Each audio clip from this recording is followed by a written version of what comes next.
Up to start. Hi, all. Thanks for being so quiet. Usually it takes a while to get everyone calmed down. Maybe it was the good lunch. The food. My name is Don Shaffer. Good to see two little mini ones out there in the audience. Yeah. Two kids under 6. I have a 7-year-old and a 4-year-old at home. So my name is Don Shaffer. I'm the head of an organization called RSF Social Finance based in San Francisco, California. And I'm going to introduce my esteemed panelists and then set the stage a little bit for the conversation.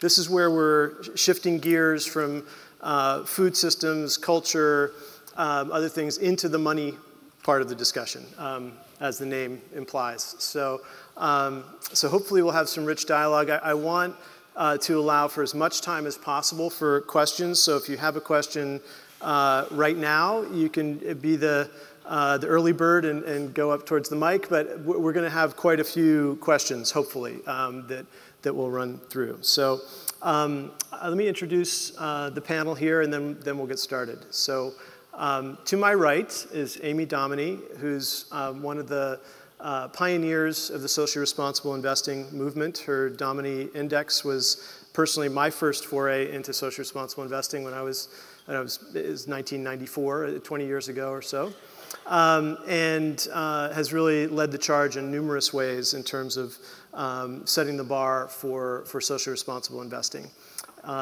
To her right is Matt Patsky, who's the CEO of Trillium Asset Management based in Boston. Matt runs a very innovative asset management organization founded by the late, great Joan Bavaria. Catherine Gill is to Matt's right, also in Boston. You're based in Boston, Catherine? Mm-hmm. With Root Capital. Full disclosure, we've invested money at RSF in Root Capital, and we're huge fans of what they're doing in terms of making funds available to small holder co-ops in various parts of the world where the kind of financing they provide is not easy to come by. And so we'll talk about how that fits into the slow money principles and ethic. And then Tim Storrow is with the Castanea Foundation, which is based in Montpelier, Vermont, is a private foundation that is involved in a lot of food and agriculture related activities, and since 2006 has put about $22 million to work in Vermont and a couple of counties of upper New York State to try and create healthier, more diversified local food system in that area, among other things. So to set the stage for our conversation, well, first of all, I wanted to note that I was walking here from the hotel this morning, and it was so great to see one of the little flags on the signposts celebrating Muhammad Ali. I don't know if there's some that are probably too young here to appreciate Muhammad Ali, but when I was a kid, he was a real hero. He's probably the most famous boxer of all time, for those of you who don't know. And the flag said, only in Louisville can the greatest fighter of all time also be one of the greatest advocates for world peace.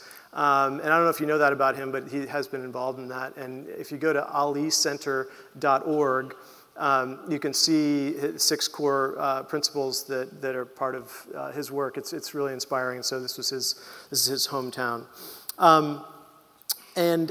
So again, this is where we're shifting gears to talk about the money part of the equation. And we all want healthy, diversified, local and regional food systems based on deep organic and biodynamic agricultural practices, right? That's what we all want. And so the question now is, how do we get the right kind of capital and to the most creative and capable entrepreneurs at the time when they most need it? So a lot of the next day and a half is going to be spent on this topic, because direct investing and direct lending is very hard to do.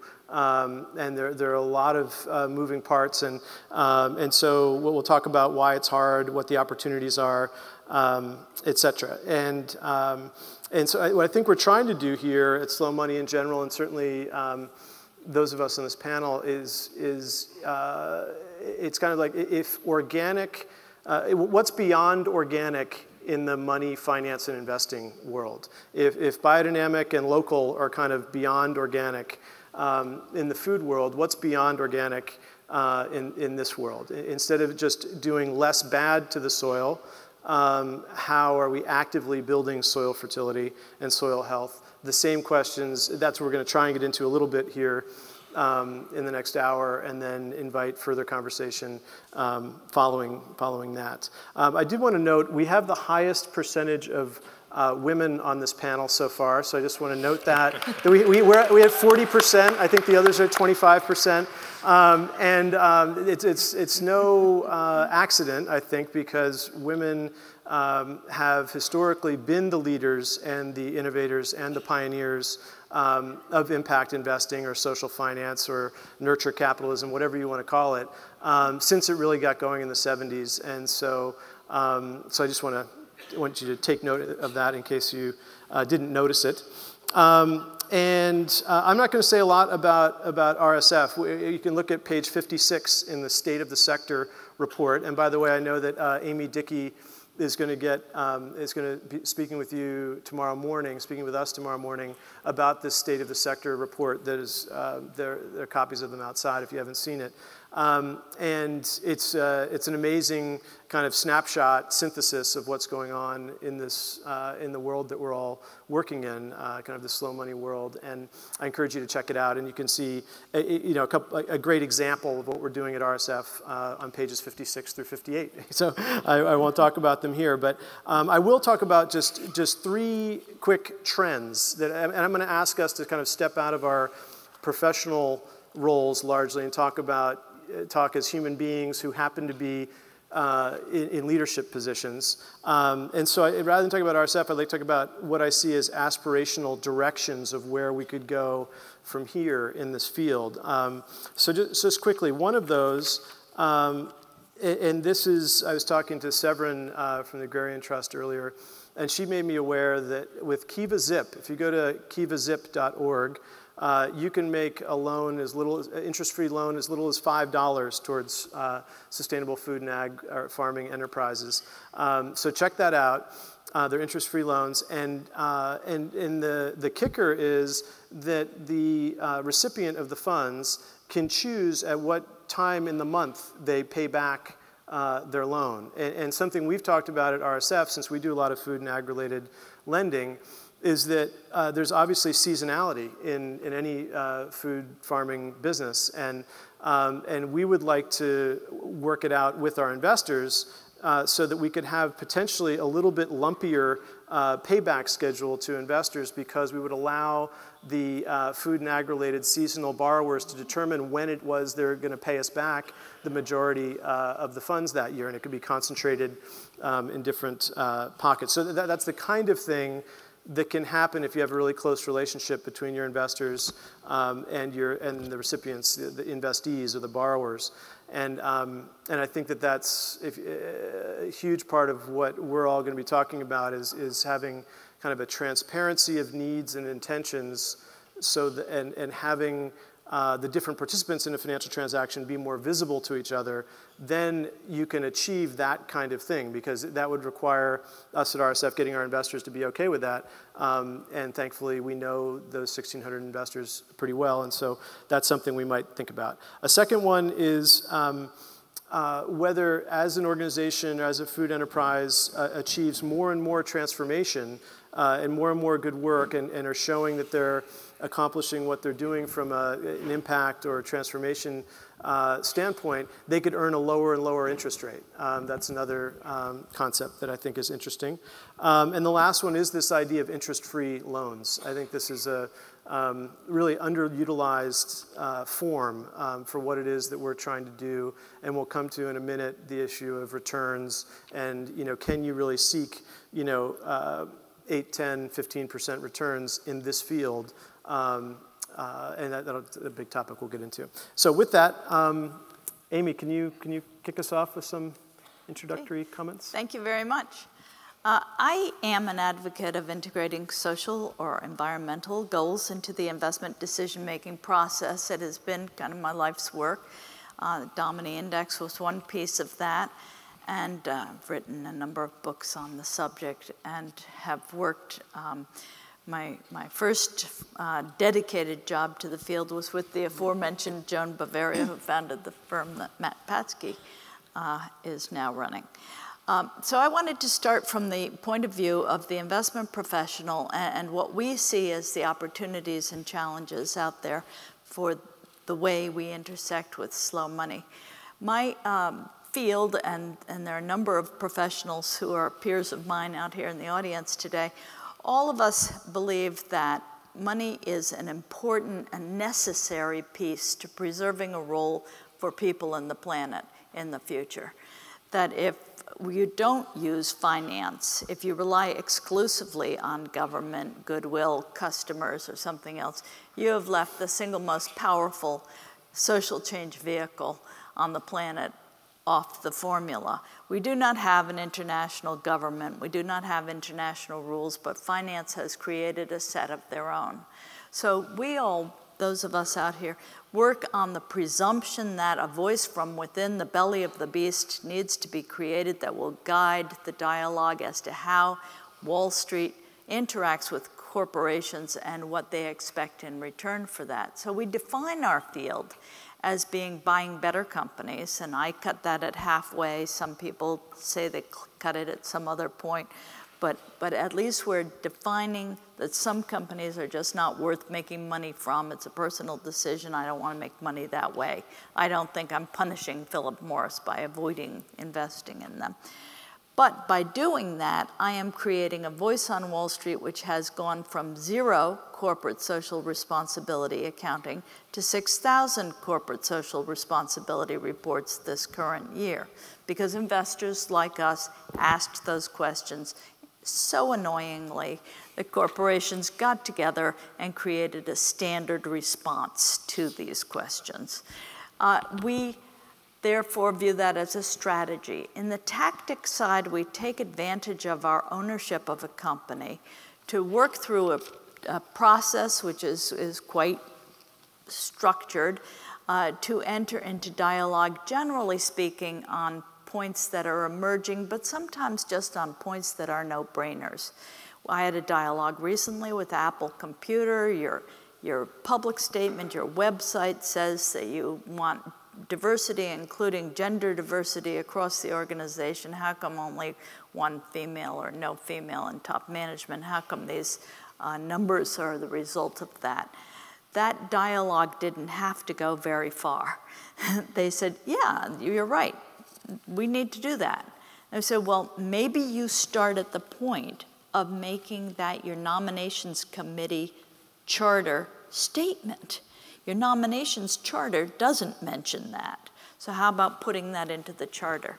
This is a fairly no-brainer. It's a 4-month dialogue. It gets in the charter, and lo and behold, they find a couple qualified women to be on their board of directors. We consider that to be tactical, of something we can do this year in the next 4 months, a tactic. The third area is support for healthy community grassroots economic initiatives. This has been a part of our work since Chuck Mathai, the Johnny Appleseed of community lending. Thank you for those basically humiliated us into believing that we stood for nothing unless we stood for that. And all of us have agreed that we will encourage our clients to dedicate funds into that section of the portfolio, that we will work for ways to relate with and to seed those kinds of initiatives, even though they are extremely difficult for conventional Wall Street firms to work with. We do not work with paper on Wall Street. Grassroots do. And they work with exclusively paper. And it's an extremely difficult interrelationship for us, but we're committed to making it work for them all, and we've done those things.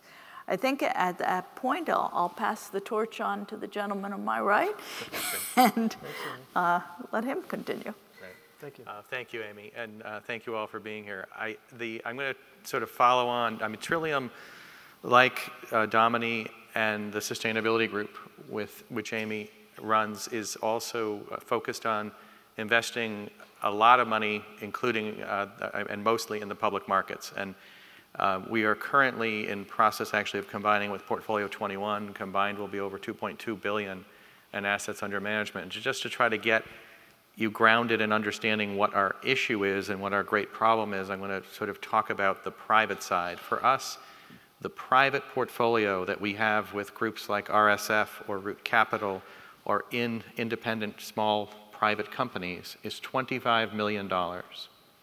So when my partners and I sit around a table and talk about our commitment to privates, they are always reminding me that we spend about $3 in every dollar in revenue that we take in this space.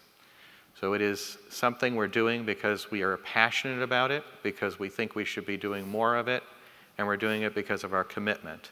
And I certainly, I've found little ways I can tweak that by, for example, I'm going to report that this is a visit to a client.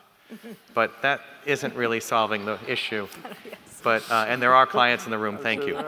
But the reality is it's a very expensive process to do due diligence on a small company. And so we've been trying to use, and this is something that could only happen in this space, and that's collaborative effort. So I work with Wendy Holding from the Sustainability Group and Eric Becker from Clean Yield and others in the field to try to work on collaborating on the due diligence process as we're looking at opportunity. We also have met and decided that there needed to be another approach because we couldn't quite figure out how to gather enough assets between our firms to be able to catalyze and demonstrate that this can be done.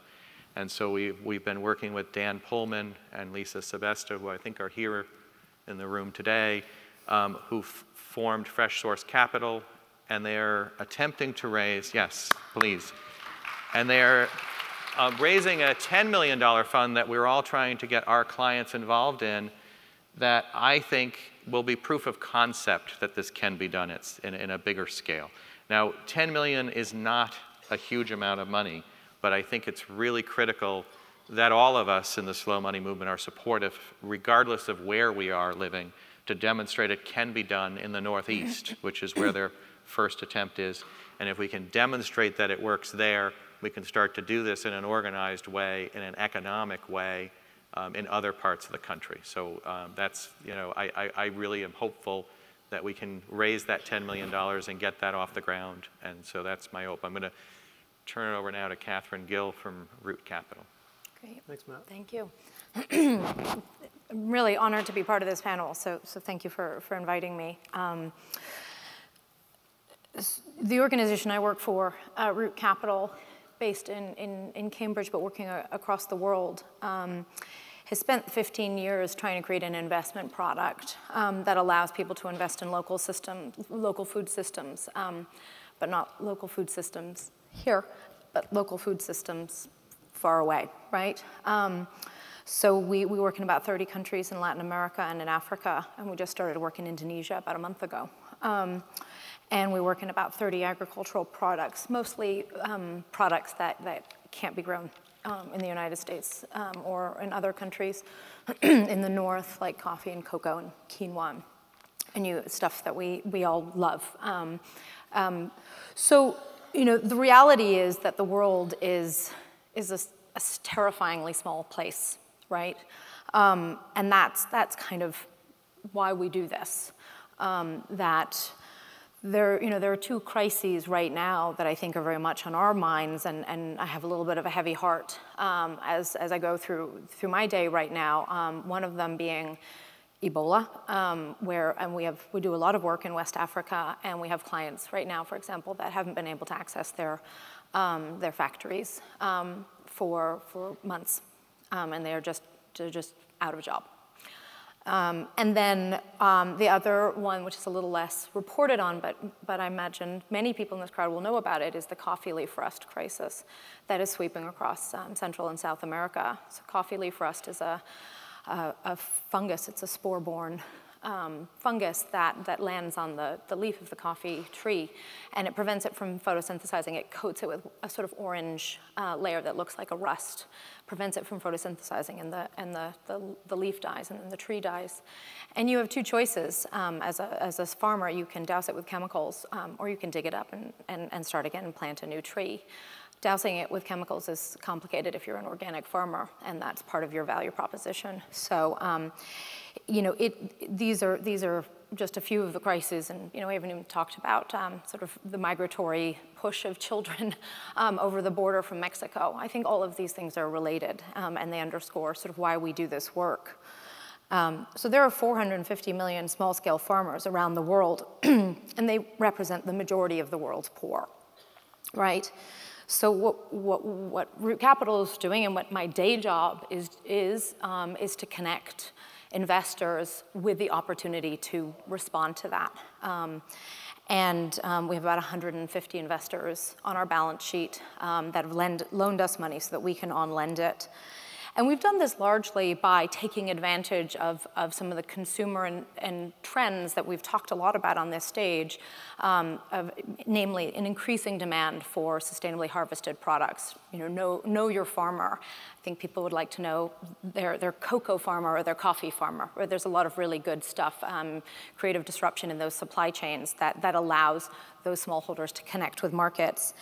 And so we've scaled, we're about 150 people, about $120 million balance sheet on the back of that largely. But about 4 years ago, we said, wow, this is, you know, the export market, it's kind of barely scratching the surface.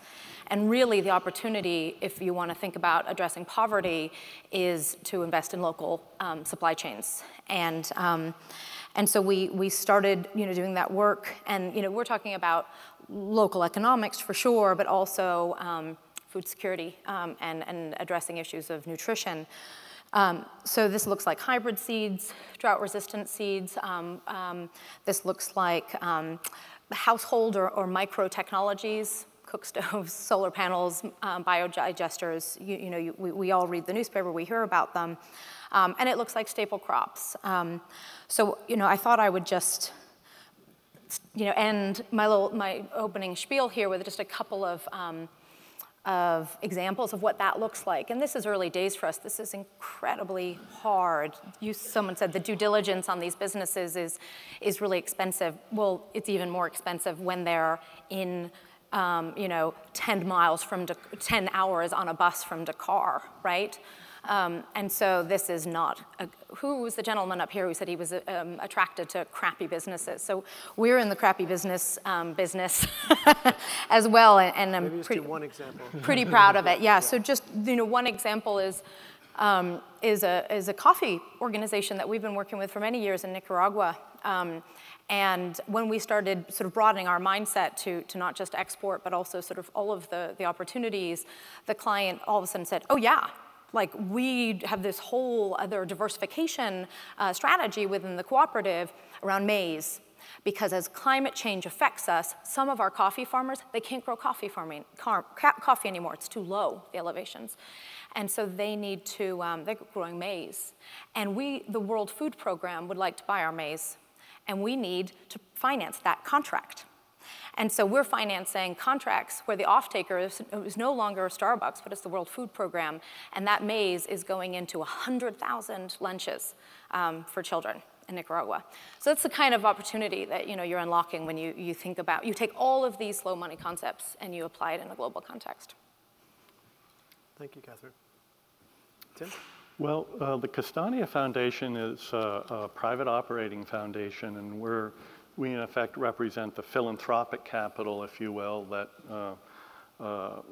is here at Slow Money. And the foundation's premise is really that in order to conserve the working landscape for our region in Vermont and New York, that agriculture has to be economically viable, and as the first step towards sustainability. So we've boiled down our approach in terms of the acting local, thinking local, and acting local premise, and investing funds in food-related enterprises that add value to products that then enhance the returns to the farms in our area. In terms of an insight to our experience in this space, I'm reminded of a conversation that I had with Randolph Hodgson a couple years ago. Randolph probably single-handedly rescued the farmstead cheese industry in the UK from extinction. They had essentially the same problem that we have in the United States with the mass-produced cheeses wiping out the farmstead cheese industry. And Randolph set up a series of shops in London where he was retailing some beautiful remnant cheeses from English cheesemakers. And I asked him, I says, what's motivating your customers to buy this cheese? And he said, is it, know your farmer, carbon footprint, what's going on here? And he goes, oh no, it's none of those things. It's flavor. And when you think about it, and we heard the comment earlier about bourbonism and the craft beers, really what is driving this consumer interest in these products is flavor as much as anything. And I think it's a really powerful concept for us as investors in food-related enterprises to keep in mind, because that's a powerful tool. Essentially, it's going to be the consumer interest in our local products that are going to provide the dollars that are going to flow back to our local producers and the communities that they live in.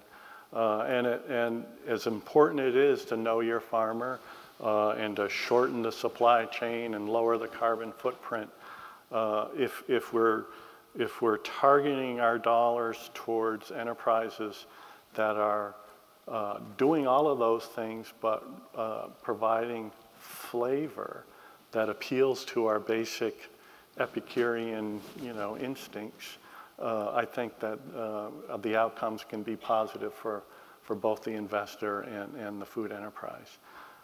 So I just thought that would be fun to share with the group. And thanks, Tim. Thank you. Thanks, you guys. So we have amongst all of you a lot of farmers and entrepreneurs and a lot of investors. And a lot of people who are creating the conditions, for slow money through NGOs. And so if you're starting to think of questions, please come up to the mics, because we're going to start pretty soon. But I'll kick it off. Maybe this is something I could simultaneously ask to Amy, Matt, and Catherine to chime in on, because you're taking funds from investors and then deploying them in one way or another. And Tim, I'll have a separate one for you in a second. What are you seeing from your clients, your investors, in terms of, are you seeing people wanting to do more beyond the public markets? Are you seeing people wanting, how do they deal with trade-offs related to risk and return, and liquidity? Because, so can you guys just riff on that a little bit? What are you seeing in the world? Well, I could say one of the terrific things about the slow money movement and this organization is that for the first time in my professional career, it's been the client raising the question, not me. Mm-hmm. Historically, I'm very used to saying, I generally speaking, allocate a portion of each portfolio. Let's talk about that and what you might expect and accomplish. And I'm now having people come to me and saying, I just heard this incredible concept, where can you help me think about this incredible idea? And that has been a real shift, a wonderful shift. It is, generally speaking, in every other form of grassroots investing, clients are very happy to have a diversified portfolio. Mm-hmm. They're not picking immigrant populations or females or African Americans or rural, or they want a diversified portfolio of impacts, generally speaking. This is an area where they don't.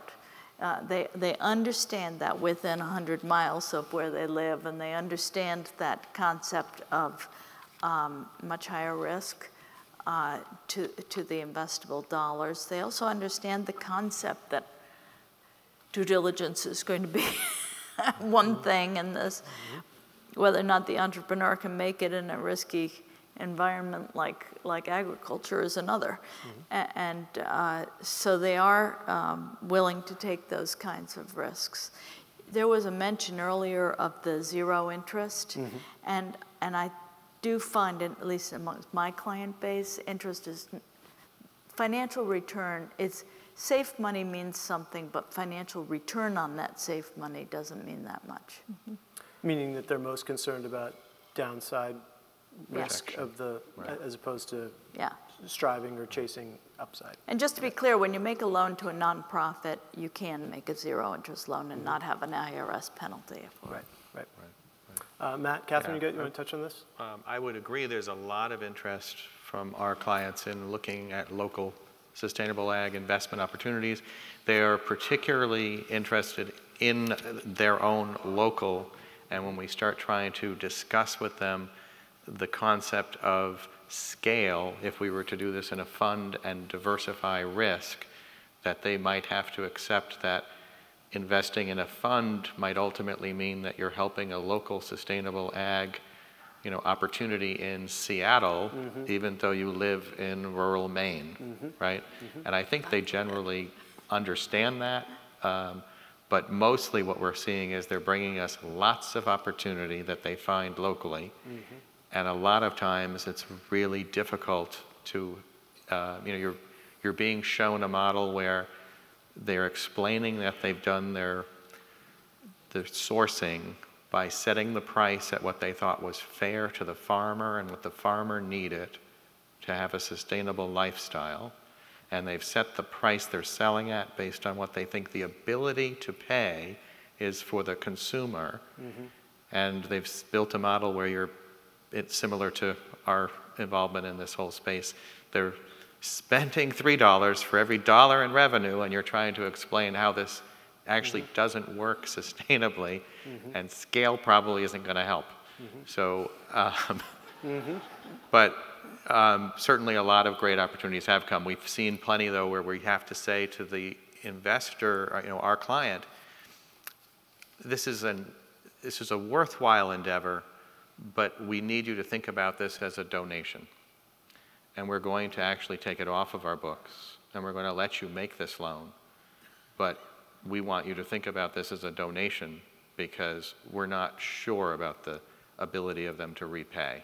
And that's the way we've handled that. That would be the specific business. Yeah, the specific business, exactly. Not the root capital. Certainly not root capital. In an individual enterprise. No, in an individual enterprise. And so we're not, and that's not something we're going and offering to other clients. Here's a chance we think that where you won't get your money back. We don't generally do that. But when we see something really interesting, we actually do try to make it available to all of our clients. And, and that's, one of the benefits of having that deal flow coming in. Okay, thanks, Matt. Catherine, you want to touch on this same subject? Yeah, I'm sort of piling on here, but I think that the growth of the sector, the growth of the concept of impact investing is giving us the gift of that asset, that larger sort of portfolio approach, which for a product like ours is a real blessing because it removes some of the pressure that had historically been there on price.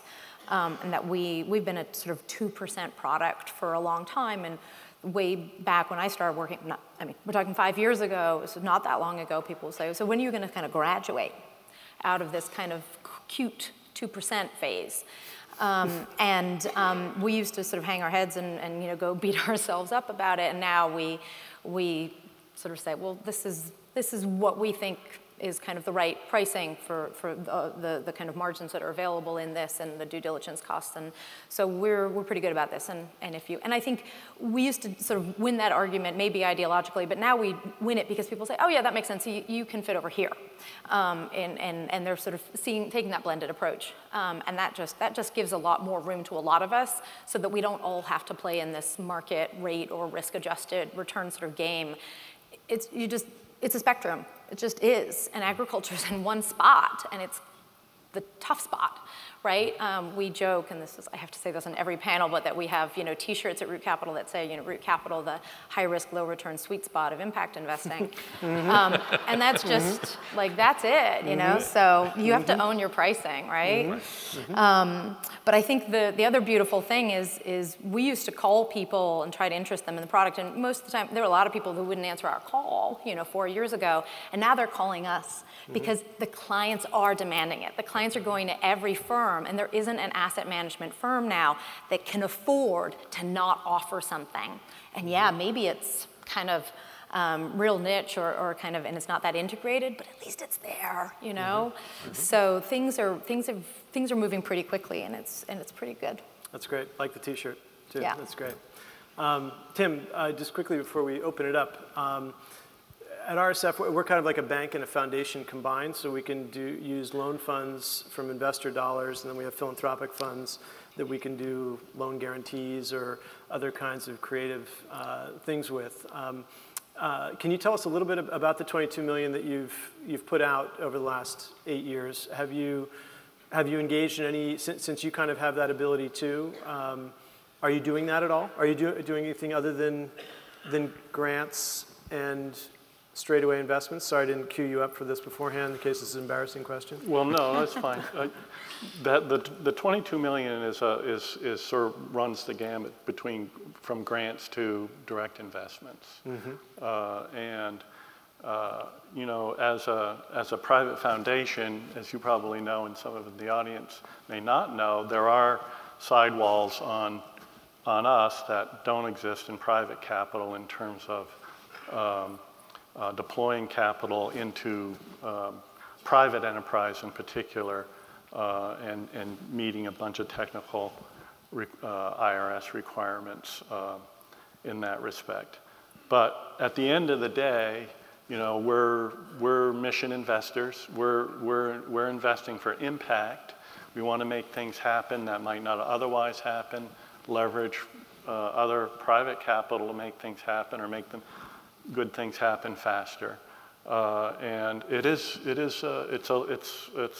a labor of love, both in terms of passion, but also in terms of doing the work. The comments earlier around doing the homework necessary before moving money out the door is labor intensive, particularly at the individual enterprise level. But it can be done, and those of you who might have foundation resources have been sort of scared off by both the sort of the technical aspects around the IRS regulations, as well as the shoe leather that's involved in moving the money out the door. But if you're thinking about it and you want to do it, I encourage you to keep digging and work on it. It's tremendously rewarding. We have found that we've leveraged a lot of private investment as well as public investment in the projects that we're involved with. Our portfolio is very modest. It's less than $5 million. It's still young. It's less than 10 years old. But our cash-on-cash return is about 3%. Which is okay. I mean, for us, but that's not what's motivating us. It's the things that are happening as a result of that money going to work. I appreciate you sharing that. Thanks, Tim. And maybe I could just make one interim summary comment, which is that if you look at the State of the Sector report that you hear more about tomorrow, you'll see that among slow money investors, 78 or 79% of them said that they're hoping or seeking or expecting a 6 to 10% return or greater on their investments, or in fancier finance terms, a market rate risk-adjusted return on their investments relative to that asset class that they're in. And I think that the good news is that today, relative to 10 or 15 years ago, it's now possible to develop a diversified portfolio of a range of different types of investments. It's just if you're going to go deeper into the pool, on the slow money side, what we've been talking about is shared risk and what we've been talking about is getting beyond the age of the era of hockey sticks, where we're encouraging small food enterprises to grow to scale really fast and then sell out. And so, in the shorter term, you might want to expect a less return than you can get, depending on the month or the year, than chasing yield in public stocks. But if you look ahead on the 10 to 50-year horizon, you can hopefully have the experience that Tim and his foundation are having right now, where the financial return is not the be-all, end-all, and they've calibrated how much they're granting out, assuming based on what return they're getting. So let's open it up to some questions. If you could say who you are and where you're from, that'd be great. Hi, I'm Kirk Fisher from Louisville, and this is my first experience with slow money. It's been fabulous. I'm just overwhelmed. Good. Thank you all. My wife and I have been socially conscious investors for 5 years, and most recently have tried to divest fossil fuels from our portfolio. Great. And we've been very happy with that whole process. But my wife and I and our friends who are going the same way have some lingering questions, and this seems to be the great panel to answer them. One has to do with what we see are the higher fees that are charged in mutual funds like Domini and others for investing socially conscious or fossil fuel free. And why is that? And the second one has to do with the ability for individual investors to get into some, like Trillium, as opposed to through an advisor. Right. So it's not being very accessible. Mm-hmm. Yeah. Mm-hmm. Yeah. Those are good points. Very good. Matt, you want to kick that off? You want to start, or you want me to? Scale is the answer on every question. So the size of the fund family matters as to the fund fees. A fund family that has $50 billion in assets under management has as many people doing compliance, bookkeeping, auditing functions as a fund family with $1 billion in assets under management. So a piece of that is that. But Domini Fund is actually right smack in the middle of the average for actively managed mutual funds. So you may be comparing it to index funds or ETFs or some other something. Asset managers, private asset managers do tend to have $1 million minimums or something approximately that size. And I would say 1% of assets on the first $1 million is pretty much average. Some of them are a little below, many of them are a little above. But that is pretty much the pricing range in those. To move beyond that, we do have, Green Pages does have people out there selling your wares. One could shop around. Right. I don't know if you have. No, I would just add, there is a scale issue, and that is one of the big issues, is that most of the SRI funds tend to be on the smaller side relative to PIMCO, Fidelity, or some of the larger asset managers. But so I think that's a big factor in the higher fee. But that will come down with scale. And so I would just say that's probably the biggest factor. Mm-hmm. Okay, question from this side? Hi, Yale Deskins, I'm from Louisville. I actually had several questions, but I could collapse it into a multi-parter. So, so let me see if I can read my handwriting. So, okay, yeah. What is the perception in terms of consistency of returns among yourselves, among your clients, whatever? And what is generating that perception, and how can consistency be enhanced? My other question would be, there was earlier someone remarked about the mindful use of technology. Would the slow money, in your opinion, world would it encompass those perhaps enabling technologies or technology-enabled strategies like everything from crowdfunding to big data solutions?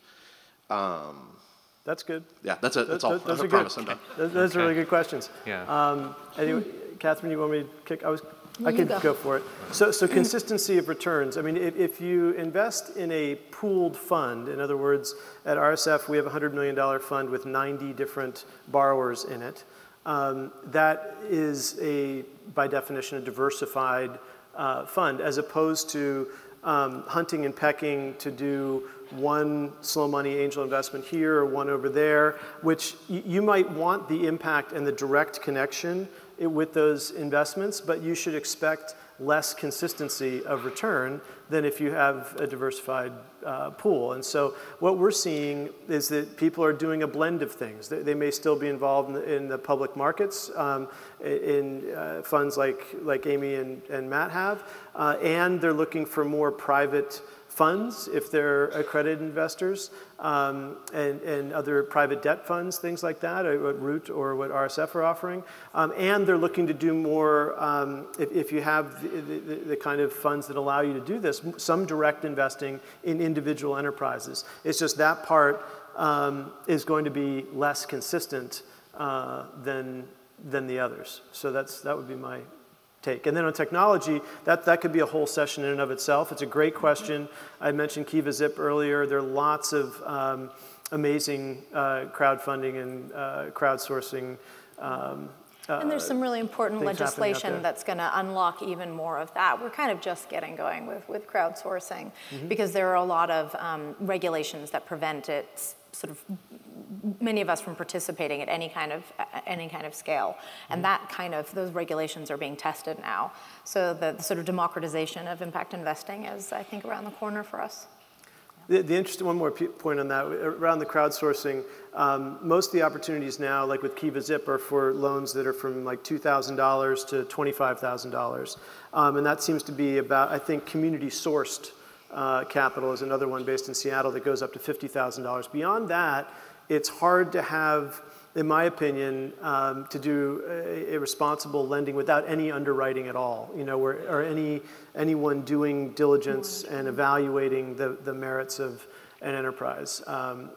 So I think it's amazing for the relatively smaller amounts. It'll be interesting to see what happens in that $50,000 to $200,000 range in the years to come. Question over here. Yes, my name is Dean Goodale. I'm from Fairfield, Iowa. And I just want to first share an experience and then ask a question. I'm an independent farmer, and I was recently able to acquire. That's Judy Wick's cell phone, by the way. if you heard, she has the White Dog Cafe. If you heard the dog. Who's barking? Not to put you on the spot, Judy. Anyway, so go ahead. Yeah. And I was recently able to be involved in acquisition of a quarter section, a 160-acre parcel of land. And how that came about was I was working with a company that had originally purchased that land, but they were only using a small part of it. And after 10 years in business, they decided to sell the rest of the farm. Well, this farm had been in organic production for 10 years before they bought it, and it was 10 years later. It was 20 years organic. Before that, the original farmer was pretty opposed to using chemicals. So it was probably one of the cleanest tracts of land in the state of Iowa, that's usable farmland. And they were about to sell it to the highest bidder, basically. It was going to be Roundup Ready row crops in a couple weeks after it was sold. So that was what finally pushed me to stop dreaming and stop complaining about, it's impossible for a farmer to get into business. And it kind of pushed me into being a little bit outrageous. And I sat down and I basically wrote a business plan. And I was a little bit audacious about it, and I actually, it was a very good business plan, and I laid out how I was going to make money, did all the due diligence and the research and all the facts, and I had a good background with my own personal experience and the record, but I also wrote myself in as a good chunk of the percentage of the ownership, and did a few things like that. So what I'm saying is that we ended up getting investors in that actually purchased the land with me. And what that does for the investor is it actually helps them hedge a little bit of the risk, because what's happened since then is the land values have increased. Well, they've already participated in that recouping of their investment. And then on top of that, so the reward is also the income from the farm. So you're talking about just this one way of like lending money to a farmer, and I wanted you to address the other options out there, like ownership. I know there's things about not being out of state and how many people can be involved in investment like that, but I also know there's ways around that, and I'd like you to address that. Thank you. Thanks, Dean. Anyone like to comment on that? Well, I can say you're certainly right, and I'm sorry if we implied that the only methodology out there was lending. Lending is the most common, and in a way the easiest for the investor to participate in. They understand it very completely. They start worrying, do I have any liability if I own a piece of it? You know, and other kinds of aspects. But in New England, we have a fairly common model of royalties, so that you're purchasing and your repayment is coming from the revenue stream off the farm. And those are dividends, because what you've got is an equity, but you work out a deal with the actual farmer that once a certain return on your original investment has been achieved, your equity diminishes until that farmer actually owns the underlying property.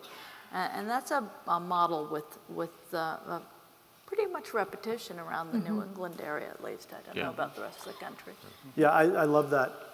So revenue participation agreements or royalty agreements. First learned about it from the New Hampshire Community Loan Fund. Yeah. And I highly recommend that you check that out. The version that we've done are loans that you have a base level subordinated loan and then a small amount, percentage of the top line sales of an organization. But then when it gets to a certain return level, it turns off. The top part turns off. So we won't get into too much technical detail, but Google royalty or revenue participation agreements and geek out on that a little bit, because it's worth it. It's kind of a hybrid form. Question on this side? My name's Lindsay Weld. I'm from Maine. And Tim, my question is for you.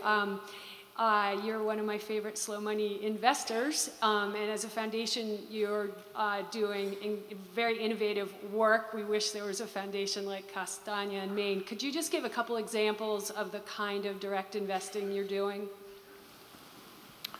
Sure. Well, I can just sort of list them off without breaching any confidentiality here. One is High Mowing Seed Company, which I think is familiar to a number of folks here in this room.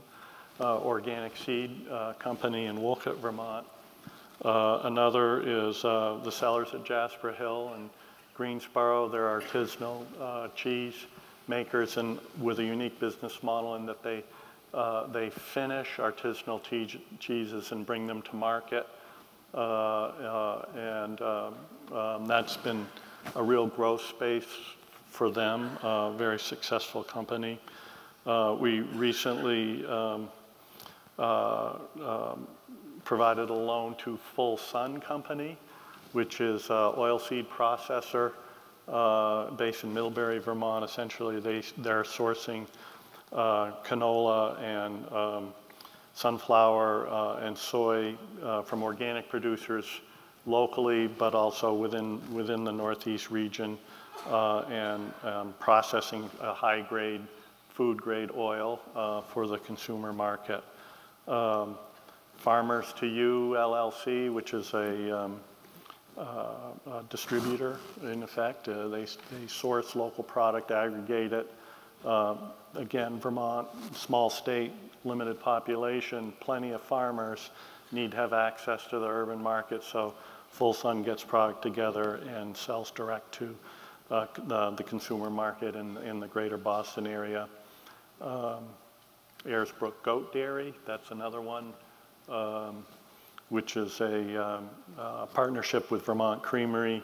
They're fabricators of goat cheeses, national brand, limited really by milk supply.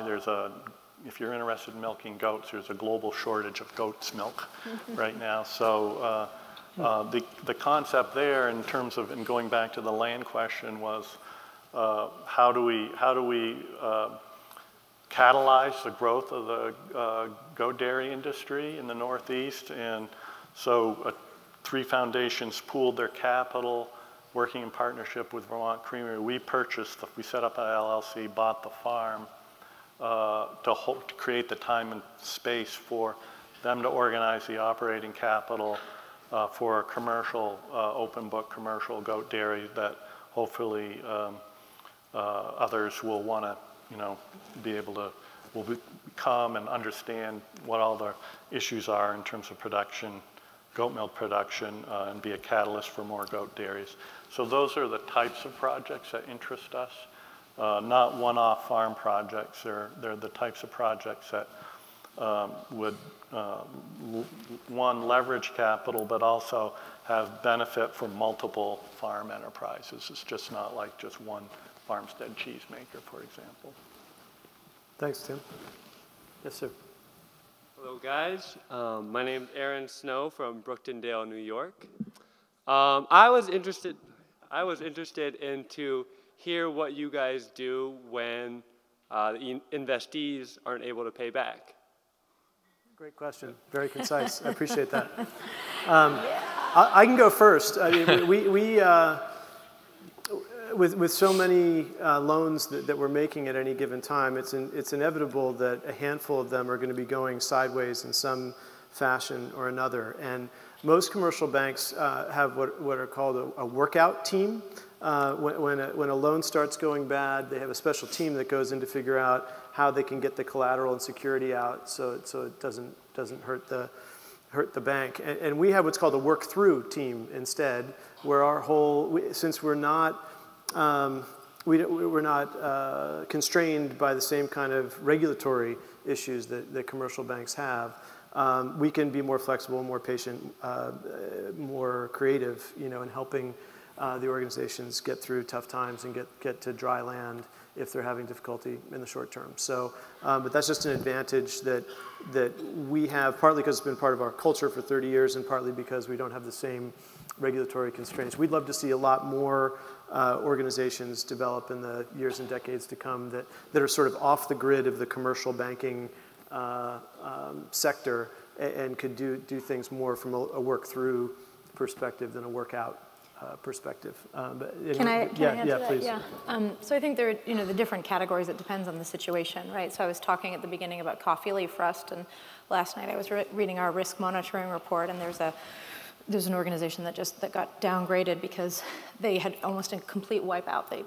Almost all of the farmers' lands has been affected by the rust, and so they actually have lost 70% of their membership in the past few months. 70% of the coffee farmers, longtime coffee farmers, have abandoned and are migrating. So just crisis, right? So something like that happens, you're writing that off, right? It's just, that's like an act of God. It's nobody's fault. And we have about a 3% loss rate, right?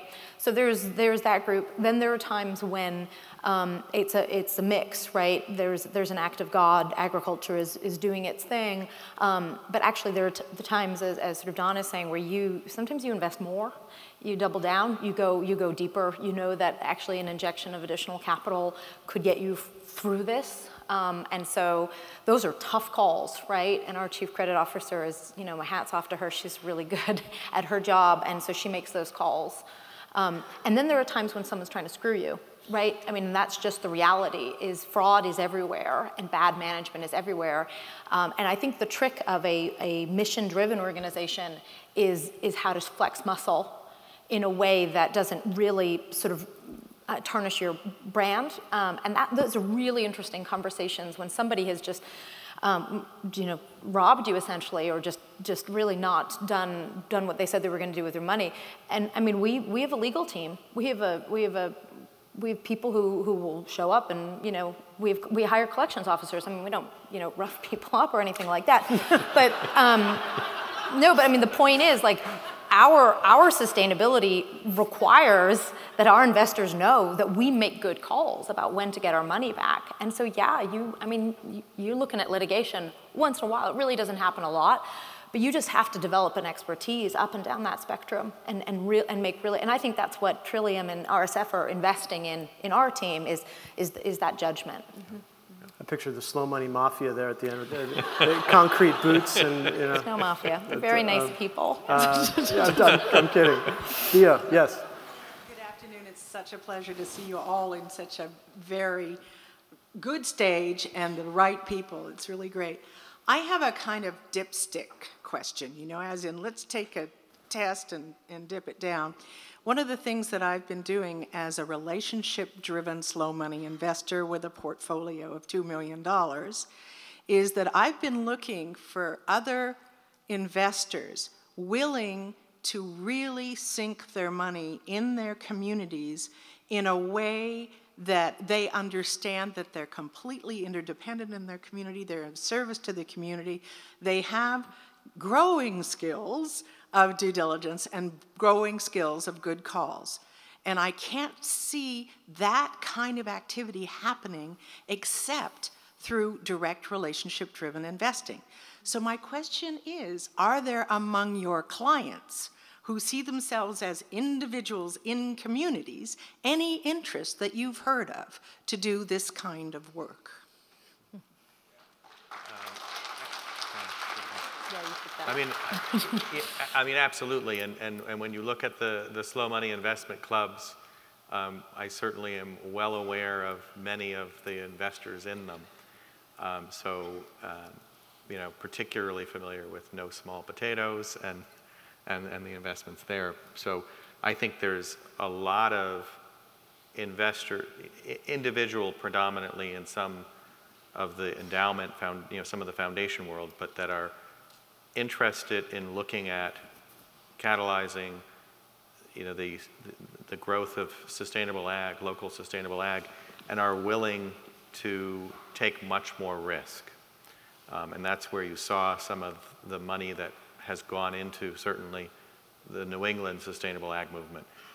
So I'm mostly familiar with the New England marketplace, happens to be where Trillium is headquartered, and we have a lot of clients who are involved in sustainable ag in New England market. So that's where I'm seeing it. So I can't comment on sort of rest of the country, but.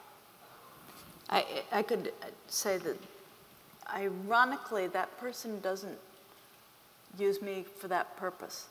That person is already, you know, so I have 2 or 3, their life work is that. And that's something they've been advocating for and working toward, and they're very comfortable in that environment and their life work. And those people don't even want a phone call from me saying, you know, a really great project is happening there and there. Say, I don't think you know how much I'm doing in my hometown. You know, they really are very focused on it. So, yeah, I would say they probably come to us because they don't invest every penny that way and they'd like to have something else. But they don't tend to use, or at least they don't tend to use me for that portion of the work they're doing. Thanks, Amy. So one more question, and then we'll wrap up. My name is Jason. I'm from a farm in Southwest Virginia. And Joel emphasized moving away from investing in depreciating infrastructure, and he emphasized training and education and knowledge. And I see that as a way of minimizing risk.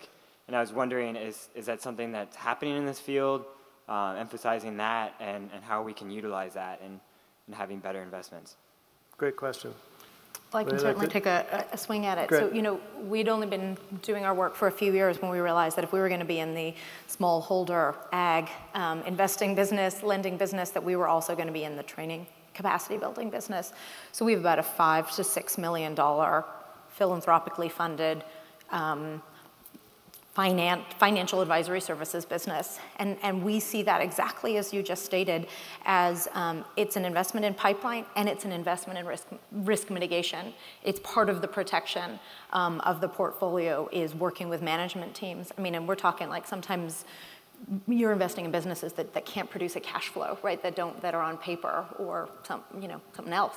And so we have about 40 people, some on staff and some, and train a few hundred businesses, about 2,000 days of training a year. And we see that as just absolutely critical. Credit, the phrase we like to use is, credit is only as good as your capacity to use it well, right? And so you have to invest from all sides.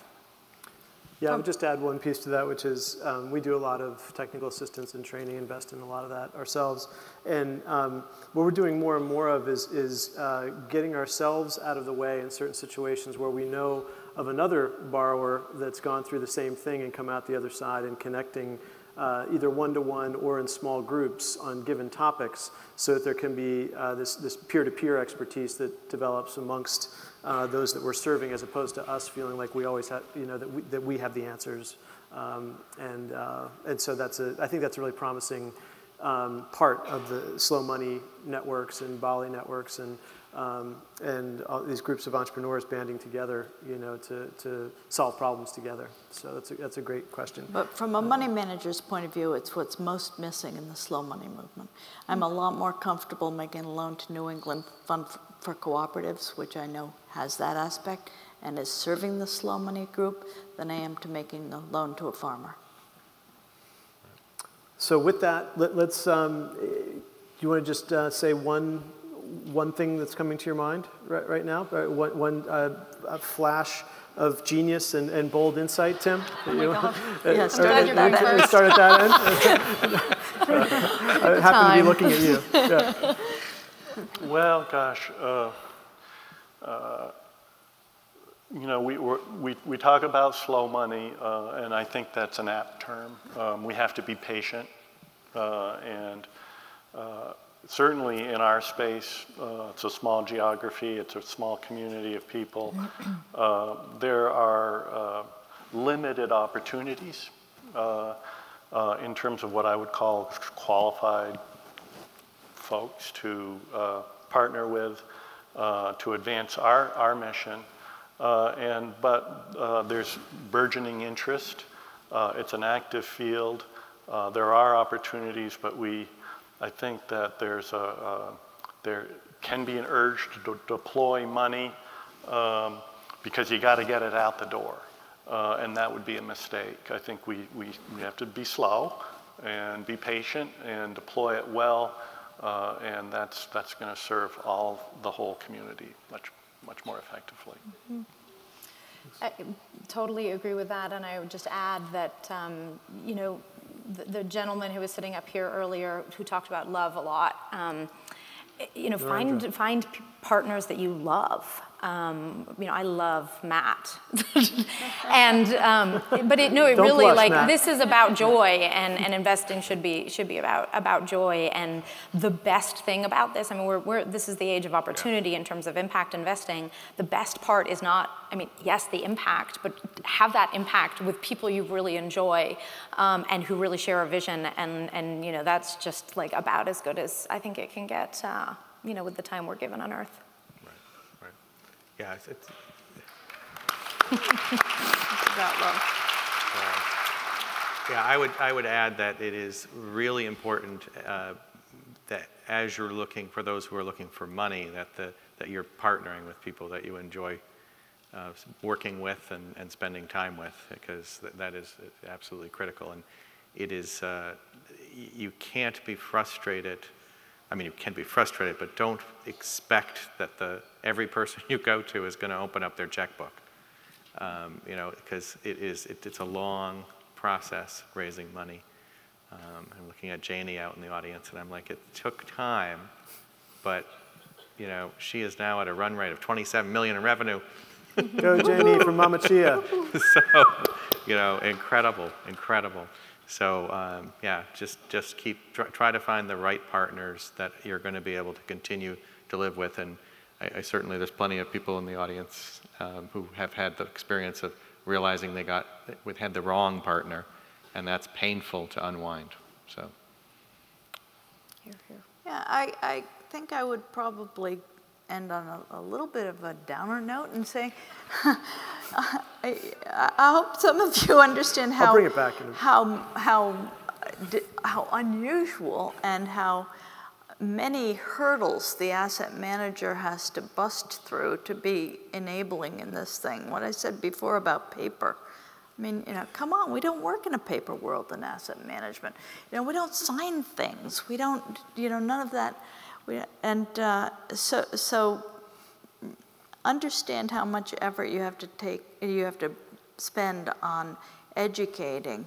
We had in Boston, we have in Boston the headquarters of Equal Exchange, Fair Trade Coffee and cocoa, and every several years they sell a 5% preferred stock, and for 25 years on and off the offering opens and people buy the stock and they come in, and it's very nice if you happen to be in that 5% pool of it. But man, they had to pound on our community for a long time to get us to understand why we should have comfort that that's going to actually pan out for our investors. Thank you. And maybe I'll just echo that in a way and say a little different take on it, which is that I think we're all pioneers here in this room, or else you pretty much wouldn't be in this room. And so you all, by definition, I think, are looking for challenge. It's part of what gives you fulfillment. And if we're really trying to work towards a world moving from transactions to relationships, relationships are not easy all the time. So I think that this is really encouraging that this many people are getting this serious about this kind of activity, and it really bodes well for the future. So thanks for listening to us, and look forward to talking to you after this, if we can.